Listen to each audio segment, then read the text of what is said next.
రాబోతున్నాం కాబట్టి ఈ లేఖనం ద్వారా మనల్ని మనము పరీక్షించుకుందాం. 11వ అధ్యాయం 1 కొరింథీయులకు రాసిన పత్రిక 23 నుంచి 31 వచనాల్లో ఉన్నటువంటి లేఖన భాగం ఎవరైనా ఒకరు మైక్లో చదివి వినిపించాలని ప్రేమతో తెలియజేస్తా ఉన్నాం. మైక్ ఇక్కడ ఉన్నాయి, అక్కడ ఈ పక్క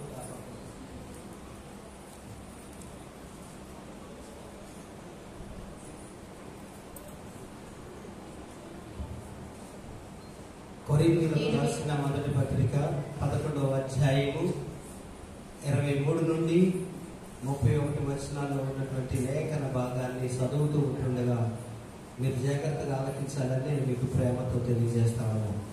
నేను మీకు అప్పగించిన దానిని ప్రభువు వలన పొందితిని. ప్రభువైన యేసు తాను అప్పగింపబడిన రాత్రి రొట్టెను ఎత్తుకొని కృతజ్ఞతాస్తుతులు చెల్లించి దానిని విరిచి, ఇది మీ కొరకైన నా శరీరము, నన్ను జ్ఞాపకము చేసుకొనుటకే దీనిని చేయుడని చెప్పాను. ఆ ప్రకారమే భోజనమైన పిమ్మట ఆయన పాత్రను ఎత్తుకొని, ఈ పాత్ర నా రక్తము వలన క్రొత్త నిబంధన, మీరు దీనిలోకి త్రాగినప్పుడల్లా నన్ను జ్ఞాపకము చేసుకొనుటకే దీనిని చేయుడని చెప్పాను. మీరు ఈ రొట్టెను తిని ఈ పాత్రలోనికి త్రాగినప్పుడల్లా ప్రభువు వచ్చే వరకు ఆయన మరణమును ప్రచురించుదురు. కాబట్టి ఎవడు అయోగ్యముగా ప్రభువు యొక్క రొట్టెను తినను లేక ఆయన పాత్రలోనికి త్రాగును, వాడు ప్రభు యొక్క శరీరమును గూర్చియు రక్తమును గూర్చియు అపరాధియగును. కాబట్టి ప్రతి మనుష్యుడు తను తాను పరీక్షించుకొనవలెను. అలాగూ చేసి ఆ రొట్టెను తిని ఆ పాత్రలోనికి త్రాగవలెను. ప్రభు శరీరమని వివేచింపక తిని త్రాగువాడు తనకు శిక్షావిధి కలుగుటకే తిని త్రాగుచున్నాడు. అందువలననే మీలో అనేకులు బలహీనులను రోగులునై ఉన్నారు, చాలా మంది ఎదిరించుచున్నారు. అయితే మనల్ని మనమే విమర్శించుకుని ఎడల తీర్పు పొందకపోదము. దేవుడి పరిశుద్ధ వాక్యం దీవించుకుందాం. ఆమేన్. హల్లెలూయా. ప్రియ దేవుని పిల్లలారా, నేటి రాత్రికాల సమయంలో వాక్యాన్ని ప్రిపేర్ చేస్తున్నటువంటి సమయంలో 3 మెసేజ్లు ప్రిపేర్ చేశాను. 3 ఒకేసారి అమ్మాలతో 3 వారాలు ఉంటాయి, లేకపోతే 3 దినాలు వస్తాయి. 3 మెసేజ్లు ప్రిపేర్ చేశాను. ఇప్పుడు ఆ 3లో ఒకటి కూడా గుర్తు మీకు చెప్పట్లేదు. ఇక్కడికి వచ్చినప్పుడు దేవుడు మరొక తలంపునిచ్చాడు. ఆ తలంపు ప్రకారంగా ఈ వాక్యాన్ని నేను ఈ దినాన్ని మీకు చదివి వినిపిస్తూ ఉన్నాను. ఈ వాక్యంలో ఒక లేఖన భాగాన్ని చదువుదాము. 28వ వచనాన్ని ఒకసారి చూద్దాం. ఏం చేయాలంటండి? దేవుడి సన్నిధికి వచ్చి మనం దేవుడి సన్నిధికి ఎందుకు వస్తున్నామంటే మనల్ని మనం పరీక్షించుకోవటానికి. ఎందుకు వస్తున్నాం? మనలను మనము పరీక్షించుకోవటానికి. నా జీవితం ఏంటి, నా బ్రతికేంటి, నా స్థితి ఏంటి, నా గతి ఏంటి, నా నడవడికి ఏంటి, నా ప్రవర్తన ఏంటి, నా మాట తీరేంటి, నా జీవన విధానం ఏంటి, నా భక్తి ఏంటి, నా శ్రద్ధ ఏంటి, వేటిపై నేను మనసు కలిగి ఉన్నాను, వేటిపై నేను ఆశ కలిగి ఉన్నాను. ఇవన్నిటినీ కూడా ఎక్కడికి వచ్చి పరీక్ష చేసుకోవాలంటే మనము దేవుని సన్నిధికి వచ్చి పరీక్ష చేసుకోవాల్సినటువంటి వారు వెంటాం. అందుకనే ఈ దినాన్న ఒక లేఖన భాగాన్ని దేవుడు మనకిస్తూ ఉన్నాడు. ఏంటి ఆ అంశం ఏంటంటే భక్తిలో వెనుకంజు వేసినటువంటి వారి యొక్క లక్షణాలు ఎలా ఉంటాయి. ఏంటంట ఈ దినం దేవుడు మనకిస్తున్నటువంటి విషయం, అంశం భక్తిలో వెనకంజు వేసే వారి యొక్క లక్షణాలు ఎలా ఉంటాయి అనేది ఈ దినం సారాంశం, ప్రసంగం యొక్క అంశం. ఏంటంటే దినం అంశం చెప్పండి ఒకసారి మీరు అందరు చెప్పండి. భక్తిలో అందరు చెప్పండి, నాతో అందరు చెప్పండి. భక్తిలో వెనకంజు వేసిన వారి లక్షణాలు ఎలా ఉంటాయి అనేది ఒకసారి మనం పరీక్షించుకోవాలి. ఒకవేళ ఈ లక్షణాలు కనుక నాలో ఏమన్నా ఉన్నాయా?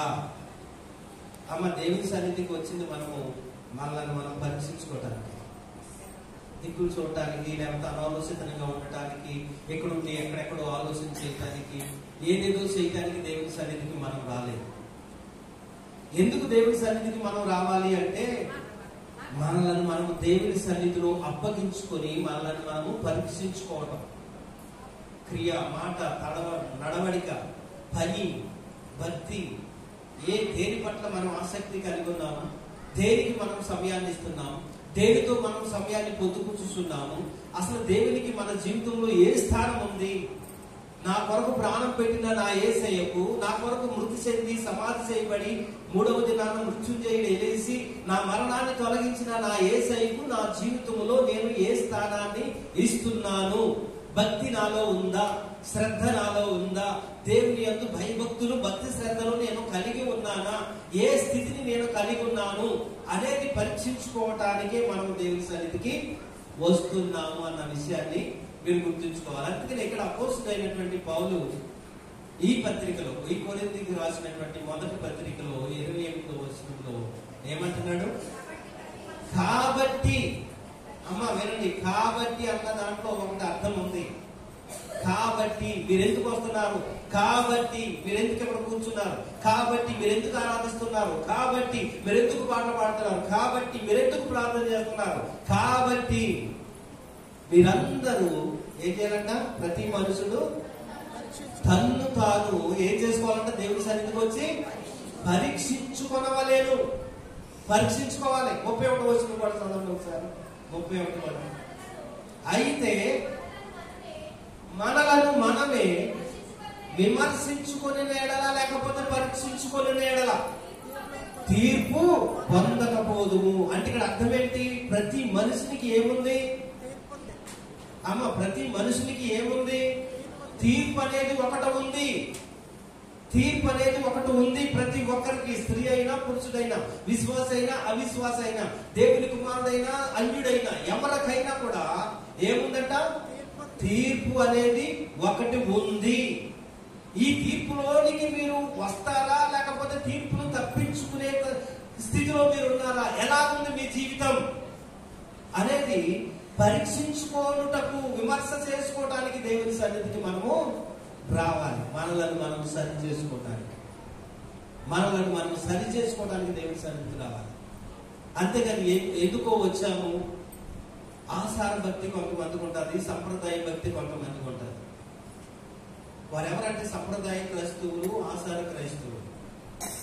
ఎవరు ఈ ఆచార క్రైస్తవులు, సంప్రదాయ క్రైస్తవులు అంటే? ఆదివారం వచ్చిందంటే గూట్లో ఉన్న బైబిల్ దుమ్ము దులపాలి. దులిపి గుడికి వెళ్ళాలి ఈ దినం, అదొక యాక్టివిటీ అనమాట మన జీవితంలో. చర్చికి వెళ్ళాలి ఈ దినం, అదొక యాక్టివిటీ మన జీవితంలో.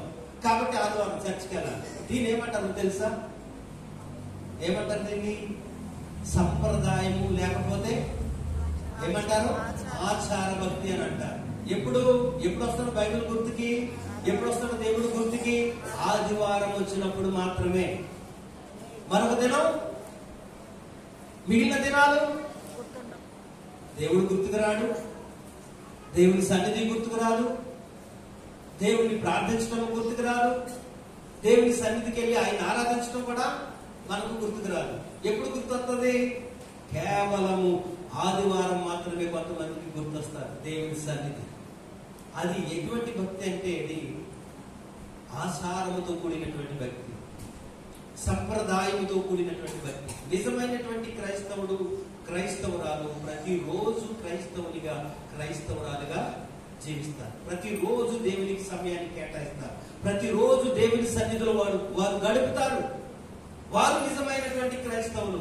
ఆచార క్రైస్తవులు కాదు వారు. ఎవరు ఆచార క్రైస్తవులు అంటే కేవలము ఆదివారం రోజు మాత్రమే దేవుడు గుర్తొచ్చేది, దేవుని సన్నిధి గుర్తొచ్చేది, దేవుని సన్నిధికి వెళ్ళాలన్నటువంటి ఆలోచన వచ్చేది. కాబట్టి ఇక్కడ పౌలు అంటున్నాడు, మీ స్థితి ఏంటి? మీ భక్తి శ్రద్ధలు ఏంటి? ఒక్కసారి మిమ్మల్ని మీరే నా సన్నిధికి వచ్చి పరీక్షించుకోవాలని మిమ్మల్ని ఆయన మాట్లాడుతున్నాడు. ఇది నాన్న దేవునికి మహిమ కలుగునుగా. హల్లెలూయా. కాబట్టి ఇక్కడ అంటున్నాడు, మరొక హగ్గైలో కూడా చూడండి ఒకసారి. హగ్గై 1వ అధ్యాయం 5వ వచనంలో కూడా చూడండి త్వరగా. హగ్గై 1:5. హగ్గై 1:5. కాబట్టి ఇక్కడ కూడా ఏమంటున్నాడు? ఇక్కడ కూడా ఏమంటున్నాడు? కాబట్టి. ఇందాక 28వ వచనంలో ఏమన్నాడు? కాబట్టి. ఇక్కడ కూడా ఏమన్నాడు? కాబట్టి. సైన్యములకు అధిపతి యెహోవా సెలవిచ్చుచున్నది ఏమనగా, మీ ప్రవర్తనను గూర్చి ఆలోచించుకోనండి. మీరు విస్తారముగా విత్తినను. చూడండి, మీ ప్రవర్తనను గూర్చి గురించి ఆలోచించుకోనండి. ఎవరంటున్నారు ఈ మాట? ఎవరు చెప్తున్నారు ఈ మాట? సైన్యములకు అధిపతి అయిన యెహోవా అంటున్నాడు ఈ మాట. ఏమంటాడో తెలుసా? కాబట్టి మీ ప్రవర్తన ఎలాగున్నదో ఒక్కసారి ఆలోచించుకోనండి. సంప్రదాయంలో ఉన్నారా? ఆచారంలో ఉన్నారా? నిజమైనటువంటి క్రైస్తవంలో మీరు ఉన్నారా? ఒక్కసారి మిమ్మల్ని మీరే ఆలోచన చేసుకోండి అంటున్నాడు. మళ్ళా అదే అధ్యాయం 7వ వచనంలో కూడా చూడండి ఒకసారి. కాగా సైన్యములకు అధిపతి యెహోవా సెలవిచ్చుచున్నదేమనగా మీ ప్రవర్తన గురించి ఆలోచించుకోండి. నీ ప్రవర్తనను గురించి ఆలోచించుకోవాలి. నీ ప్రవర్తన గురించి ఆలోచించుకో అంటాడు ఆయన అక్కడ కూడా. ఎలా ఉంది నా ప్రవర్తన? ఎలా ఉంది నా ప్రవర్తన? భయభక్తులు కలిగి ఉన్నానా? భక్తి శ్రద్ధలు కలిగి ఉన్నానా? దేవునికి ప్రాధాన్యత ఇస్తున్నానా? దేవుని సన్నిధికి వెళ్తున్నానా? దేవునితో మాట్లాడుతున్నానా? దేవుని స్వరం వింటున్నానా? ప్రతిదినం ఆయన ముఖ కాంతిని నేను పొందుకుంటున్నానా? ఒక్కసారి నిన్ను నీవే పరీక్ష చేసుకో.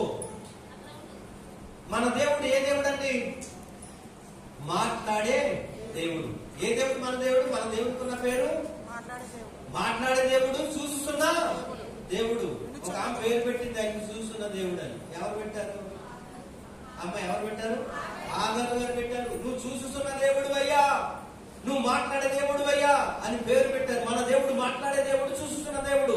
నీ స్థితి ఏంటో, నీ గతి ఏంటో, నువ్వు ఎలా ఉన్నావో, ఎటువంటి జీవితాన్ని జీవిస్తున్నావో, దేవునికి నువ్వు ఎంత ప్రాధాన్యత ఇస్తున్నావో, దేవుని సన్నిధికి ఎంత ప్రాధాన్యత ఇస్తున్నావో, ప్రార్థనకి ఎంత సమయాన్ని ఇస్తున్నావో, దేవుని సన్నిధి రావడానికి ఎంత సమయాన్ని ఇస్తున్నావో ఒక్కసారి నిన్ను నీవు పరీక్షించుకొని సైన్యములకు అధిపతి యెహోవా ఏమంటాడండి? సెలవిచ్చుచూ ఉన్నాడు. దేవునికి మహిమ కలుగును. హల్లెలూయా. మరొక మాట కూడా 2వ కొరింథీయులకు రాసినటువంటి పత్రిక, కొరింథీయులకు రాసిన 2వ పత్రిక 13వ అధ్యాయం 5వ వచనంలో కూడా అపోస్తలుడైన పౌలు అంటాడు అక్కడ, మీరు విశ్వాసం గలవారై ఉన్నారో లేదో మిమ్మల్ని మీరే శోధించుకొని చూసుకొనుడి. దేవునికి మహిమ కలుగును గాక. ఏమంటాడండి? మీరు విశ్వాసం కలిగినటువంటి వారుగా ఉన్నారో లేదో ఎవరు చూసుకోవాలంట? నేను చెప్పాలా? మీరు విశ్వాసం కలిగి ఉన్నారు లేదని నేను చెప్పాలా? ఎవరు ఎవరు ఎవరు చూసుకోవాలి? ఎవరికి వారే పరీక్షించుకోవాలి, ఎవరికి వారే శోధించుకోవాలి, ఎవరికి వారే విమర్శించుకోవాలి. నేను విశ్వాసము కలిగిన దానిగా ఉన్నానా? ప్రభు ఈ దినాన్ని వస్తే ఆయనతో నేను ఎత్తబడే స్థితిలో నేనున్నానా? ఆయన నన్ను కొనిపోయే స్థితిలో నేనున్నానా? అటువంటి భక్తి నాకుందా? అటువంటి శ్రద్ధ నాకుందా? అటువంటి భయము ఆయన యందు నాకుందా? అటువంటి సమయం ఇచ్చే దేవుని కుమారుడిగా కుమార్తెగా నేనున్నానా? లేకపోతే నా దైనందిన జీవితంలో ఎల్లప్పుడూ కొట్టుకుపోయి కేవలం ఆదివారం మాత్రమే దేవుని సన్నిధికి వచ్చి వాడిగా నేనున్నానా, దానిగా నేనున్నానా? ఒక్కసారి ఏం చేసుకోవాలంటే మీరు అమ్మ ఏం చేయమంటాడు అపోస్తలుడైన పౌలు? మీ విశ్వాసం ఎలాంటిదో ఒకసారి మిమ్మల్ని మీరే విశ్వాసం కలిగి ఉన్నారా లేదో పరీక్షించుకోమన్నాడు. అసలు విశ్వాసం ఎలాంటిదో కాదన్నాడు. ఏమన్నాడు? మీరు విశ్వాసం కలిగి ఉన్నారా లేదా మిమ్మల్ని మీరే ఒకసారి ఏం చేసుకోమంటున్నాడు? పరీక్షించుకోమంటున్నాడు. దేవునికి మహిమ కలుగుగా. మరొక మాట మనం చూద్దాం చూడండి. మత్తయి సువార్త 5వ అధ్యాయం 23-24 వచనాలు కనుక మనం చూస్తే, మనం దేవుని సన్నిధికి వచ్చినప్పుడు ఒక్క నిమిషం, మత్తయి సువార్త 5వ అధ్యాయము 23-24 వచనాలు అందరూ తీసుకోనండి. మత్తయి సువార్త 5వ అధ్యాయము 23-24 వచనాలు. మనం దేవుని సన్నిధికి వచ్చినప్పుడు మనం ఎలా ఉండాలో ఒక్కసారి అక్కడ తెలియజేస్తా ఉన్నాడు. నిన్ను నీవే పరీక్ష చేసుకోవాలి. నీ స్థితి ఏంటో, నీ గతి ఏంటో, నీ మనస్థితి ఏంటో, నీ హృదయం ఏంటో, నీ క్రియ ఏంటో, నీ ప్రవర్తన ఏంటో ఒక్కసారి నిన్ను నీవే పరీక్ష చేసుకోమని అక్కడ యేసు ప్రభు వారు చెప్తా ఉన్నారు. చూడండి మత్తయి సువార్త 5వ అధ్యాయం 23-24 వచనాలు. కావున బలిపీఠం ఉన్నంత ఎక్కడుందండి? బలిపీఠం ఎక్కడుంటది? బలిపీఠం వీటిలో ఉంటుందా? ఎక్కడుంటది బలిపీఠం? దేవుని సన్నిధిలో ఉంటది. ఇక్కడ నేను నిలబడింది ఎక్కడ? బలిపీఠం దగ్గర నిలబడ్డాను. దేవుని సన్నిధి ఇక్కడ. కావున నీవు బలిపీఠం దగ్గరికి అర్పణ అర్పించడానికి వచ్చినప్పుడు, అంటే నీవు దేవుని ఆరాధించడానికి వచ్చినప్పుడు, దేవుని స్తుతించడానికి వచ్చినప్పుడు, దేవుని మహిమపరచడానికి వచ్చినప్పుడు, దేవుని ప్రార్థన చేయడానికి వచ్చినప్పుడు, నీ మీద నీ సహోదరుడికి విరోధం ఏమైనా కలదేమని అక్కడ నీకు జ్ఞాపకం వచ్చిన ఎడల అక్కడ బలిపీఠము ఎదుటనే నీ అర్పణను విడిచిపెట్టి మొదట నీవు వెళ్ళి నీ సహోదరునితో సమాధాన పడుము. దేవునికి మహిమ కలుగును గాక. హల్లెలూయా. నీవు సమాధానం లేకుండా, శాంతి లేకుండా, లేకపోతే ఆ దేవుని యొక్క భయభక్తులు లేకుండా, భక్తి శ్రద్ధలు లేకుండా నువ్వు నా సన్నిధికి వచ్చితే నాకేం ప్రయోజనం? నా బలిపీఠం దగ్గరకు రావడం వల్ల నాకేం ప్రయోజనం? నీకేం ప్రయోజనం? నాకు అటువంటి భక్తి అవసరం లేదు, నీకు కూడా అటువంటి భక్తి ఎంత మాత్రం కూడా సరిపడదు. కాబట్టి నువ్వు నా బలిపీఠం దగ్గరకు వచ్చినప్పుడు ఒక్కసారి నీ స్థితి ఏంటో నువ్వు ఒక్కసారి పరీక్ష చేసుకో, నిన్ను నీవే విమర్శ చేసుకో, నిన్ను నీవే పరిశోధన చేసుకోమని అక్కడ వాక్య సారాంశం మనకు తెలియజేస్తా ఉన్నది. దేవునికి మహిమ కలుగును గాక. హల్లెలూయా. కాబట్టి ఈ దినాన్న మన అంశం ఏంటంటే భక్తిలో వెనుకంజు వేసేటటువంటి వారి యొక్క లక్షణాలు ఏంటి అన్నది ఒకసారి మనం పరీక్ష చేసుకుందాం. భక్తిలో వెనుకంజు వేసే వారి యొక్క లక్షణాలు ఎలా ఉంటాయి? వారి నడవడిక ఎలా ఉంటది? వారి ప్రవర్తన ఎలా ఉంటది? వారికి దేవుని పట్ల వారి ఆసక్తి ఎలా ఉంటది? ఒక్కసారి ఈ దినాన్ని మనము పరీక్షించుకుందాం. ఎందుకంటే ఒకవేళ నాలో భక్తిలో వెనుకంజు వేసినటువంటి లక్షణం ఏమైనా ఉన్నదా అని ఏం చేయాలి మనం దేవుని సన్నిధిలో? ఇప్పుడు ఈ వాక్యాల ద్వారా, ఇప్పుడు నేను చెప్పబోతున్నటువంటి వాక్యాల ద్వారా ఏం చేయడానికి ఈ వాక్యాలను చెప్తున్నాను మీకు ఈ దినాన్న? మీరేం చేయడానికి నేను ఈ వాక్యాన్ని దినాన్ని నేను చెప్తూ ఉన్నాను మీకు. నిన్ను నీవు పరీక్షించుకొని ఒకవేళ నాలో ఇటువంటి లక్షణం ఏమైనా ఉందా? ఎటువంటి లక్షణం? భక్తిలో వెనుకంజు వేసినటువంటి వారి లక్షణం నాలో ఏమైనా ఉన్నదా అని ఈ దినాన్న దేవుని సన్నిధిలో నిన్ను నీవు ఏం చేసుకోవడానికి? పరీక్షించుకోవడానికి, విమర్శించుకోవడానికే ఈ దినాన్న దేవుడు మనతో మాట్లాడబోతూ ఉన్నాడు. దేవునికి మహిమ కలుగును గాక. హల్లెలూయా. హల్లెలూయా. మొట్టమొదటిగా భక్తిలో వెనుకంజు వేసేటటువంటి వారికి ఉండేటటువంటి మొట్టమొదటి లక్షణం ఏంటో ఒకసారి నేను మీకు తెలియజేస్తాను. చూడండి, ఒకవేళ లక్షణం ఉంటే సరి చేసుకుందాం. చూడండి, మొదటి రాజుల గ్రంథం 10వ అధ్యాయం 11వ వచనం. మొదటి రాజుల గ్రంథం 10వ అధ్యాయం 11వ వచనం. ఏమవుతారంటే మీరు దేవునికి దూరం అవుతారంట. మీరు దేవుని శాసనాలు అన్నమాట. మొదటి రాజులు 10:11 అందరూ తీసుకోండి. మొదటి రాజులు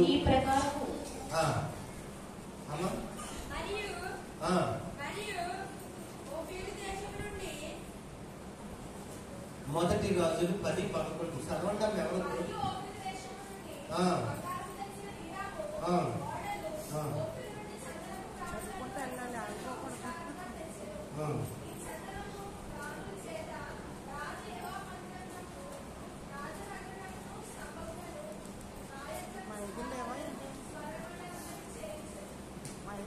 రెండవ రాజులు 10:11 చూడండి ఒకసారి.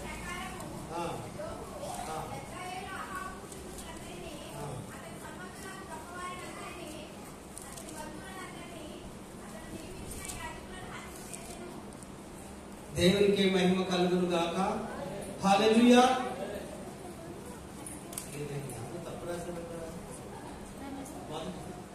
అంటే దేవునికి దూరం అవుతారంటే మొట్టమొదటి లక్షణం ఏంటంటే భక్తిలో వెనుకంజు వేసేటటువంటి వారిలో మొట్టమొదటి లక్షణం ఏంటంటే వాడు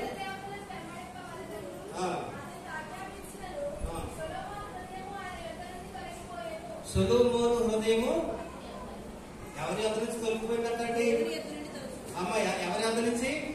దేవుని యొద్ద నుంచి తొలగిపోయినది. దేవునికి మహిమ కలుగును గాక. అంటే ఏమైపోయాడు? ముందు ఎలా ప్రారంభించాడు సొలొమోను?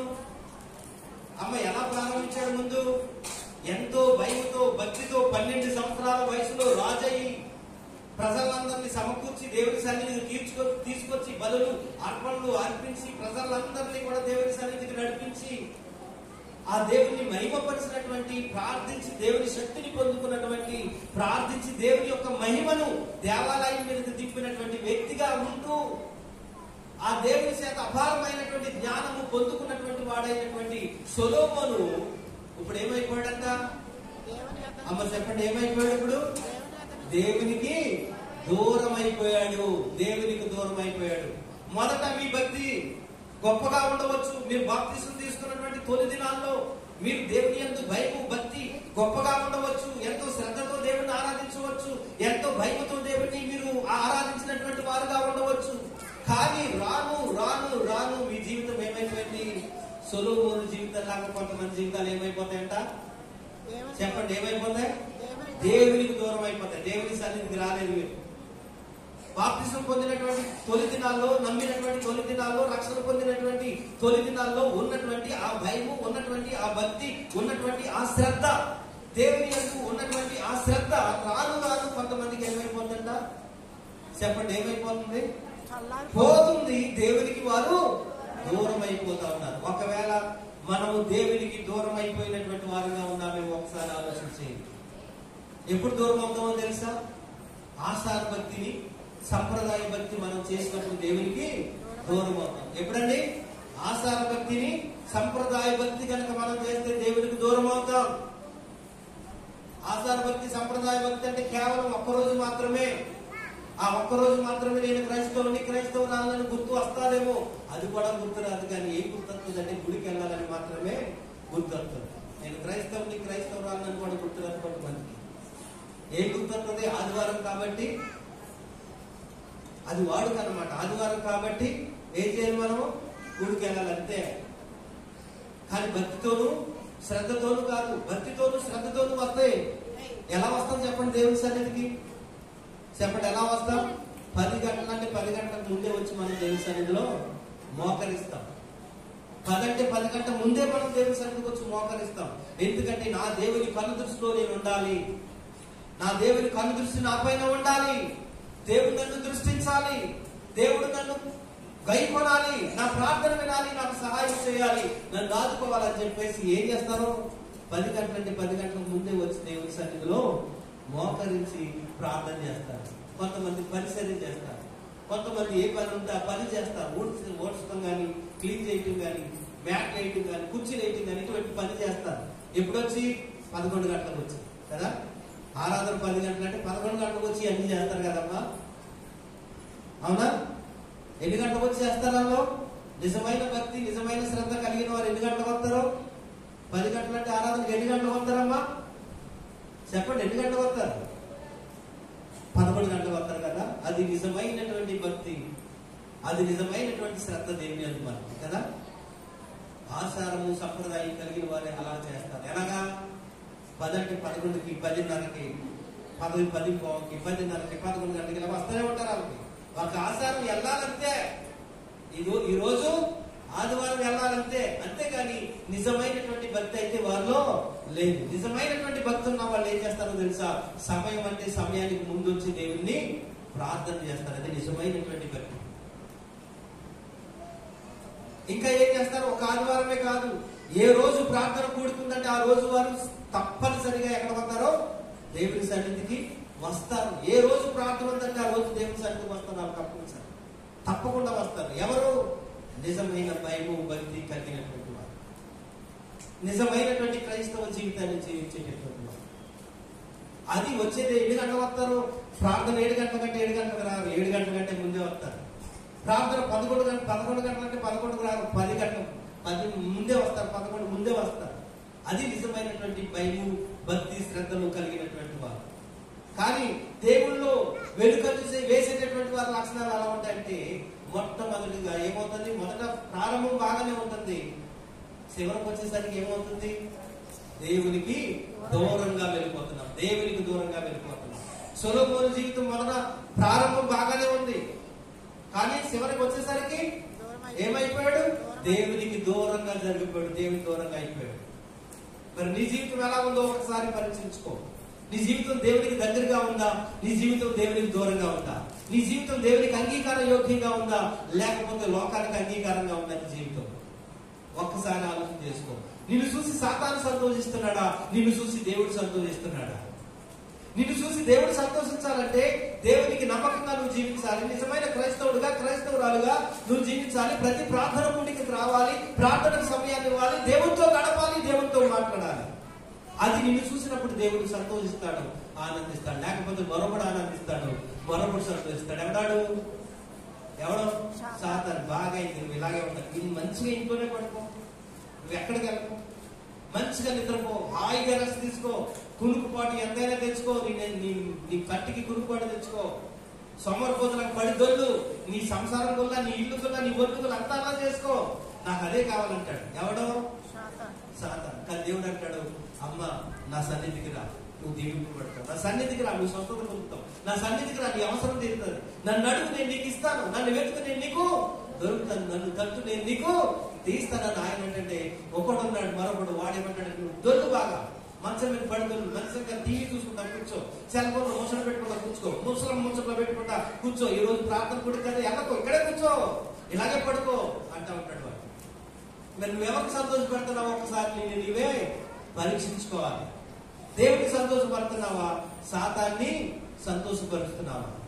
నువ్వు సాతాన్ని సంతోషపడితే వాడితో పాటు ఎక్కడికి వెళ్తారో వాడు వెళ్ళే స్థలానికి వెళ్తారు. దేవుడిని సంతోషపరిచేటటువంటి వారుగా ఉంటే ఎక్కడికి వెళ్తారో దేవుని దగ్గరికే వెళ్తారు. దేవునికి మహిమ కలుగును గాక. హల్లెలూయా. భక్తిలో వెనుకంజు వేసేటటువంటి వారి యొక్క లక్షణాల్లో మొట్టమొదటి లక్షణం దేవునికి దూరంగా జరిగిపోతారంట. రెండవ లక్షణాలు కూడా మనం చూద్దాం. చూడండి, ప్రకటన గ్రంథం 2వ అధ్యాయం 4వ వచనంలో మొదటి ప్రేమ నుండి వారు విడిచిపెడతారంట. మొదటి ప్రేమ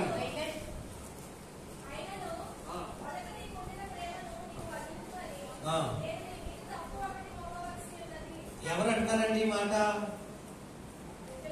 ఈ మాట ఎవరంటున్నారు? యోహాన్ గారు అంటున్నారమ్మా.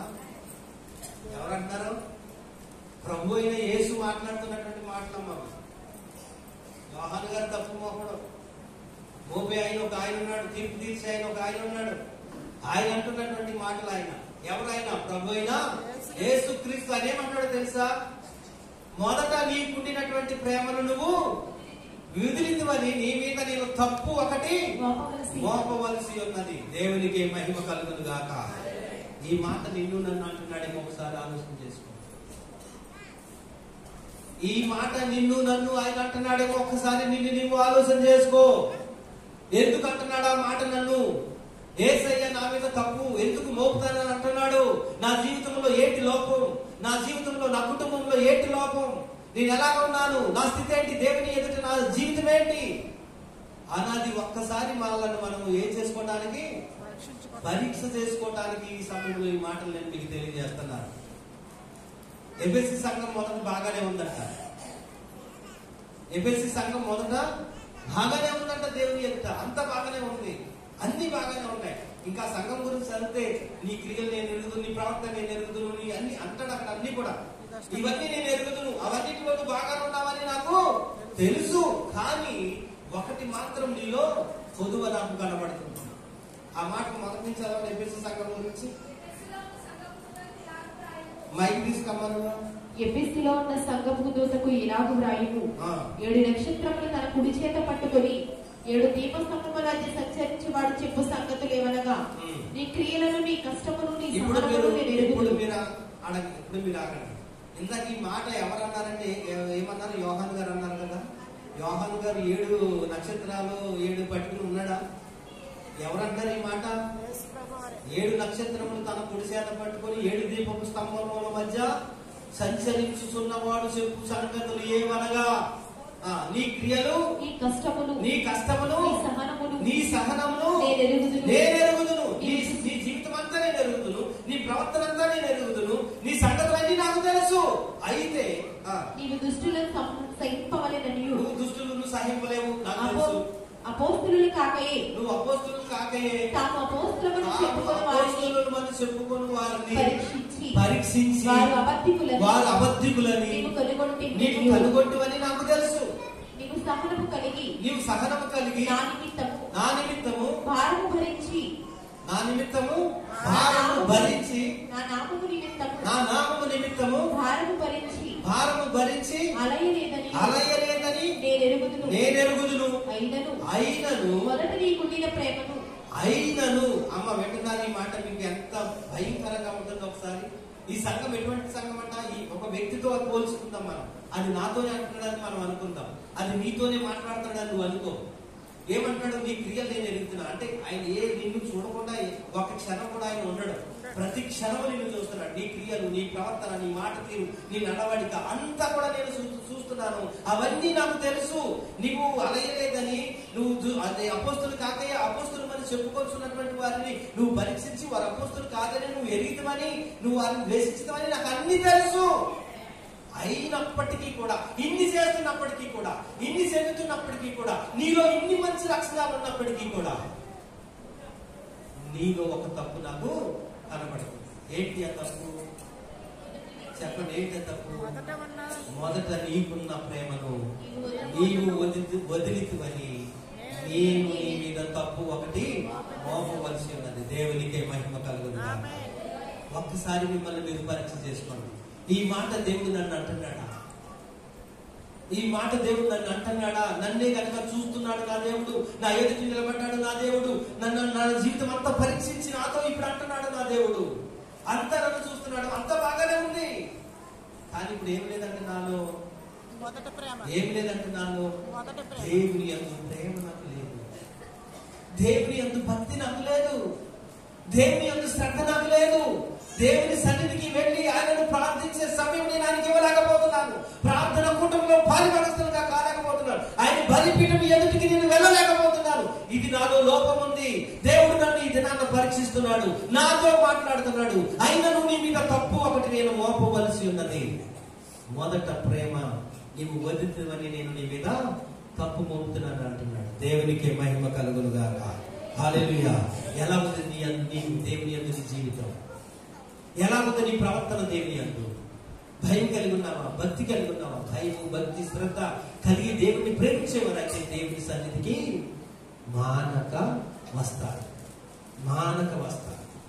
ఆదివారంగా మాత్రమే రాదు, ప్రతి ప్రార్థనకు వస్తారు. నిజమైనటువంటి భక్తి కలిగిన వారు, నిజమైన దేవుని మీద ప్రేమ కలిగినటువంటి వారు మానకుండా ప్రతి ప్రార్థనకు దేవుని సన్నిధికి వస్తారు అన్న విషయాన్ని ఇక్కడ చెప్తున్నాడు ఆయన. అన్ని మంచిగానే ఉంటాయి, కానీ ఏం లేదు నా మీద నీకు? ఏం లేదు నీకు? ప్రేమ లేదు. ప్రేమ ఉంటే నువ్వేం చేస్తావు? ప్రేమ ఉంటే నువ్వేం చేస్తావు?